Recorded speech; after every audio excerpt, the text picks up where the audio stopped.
नमस्कार जय जगन्नाथ। सबुदिन गोटे चिंता रोषे कौन मनीष कर। आज भाविली आज पुणी लंच रे कौन करी। आज मंगलवार अच्छी तो तापर मन पड़ा बुट डाली भेदे थी। बुट डाली आलू कखारू तरकारी करी बोली किंतु भाविली ना ताकू आ करिबिनी।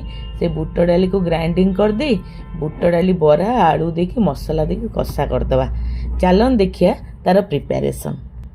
से बुट डाली को बाटी दे ताकू बरा कर छाणदेली मसला कषिदेली पियाज मेंचे खंडे ताकू भाजी दे से अदा रसुण पेस्ट दे कषिला पर टमाटो दे से कषि गला पर आलू रखी आलू ताकू घोल गोलेदेली आलू सिझिला पर पानी देदेली पानी देला पर से आमर बुट डाली बरा पकेदेली बरा सिझिला पर धनिया पत्र दे खाइबा।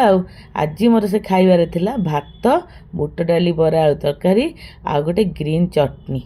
रहिली जय जगन्नाथ।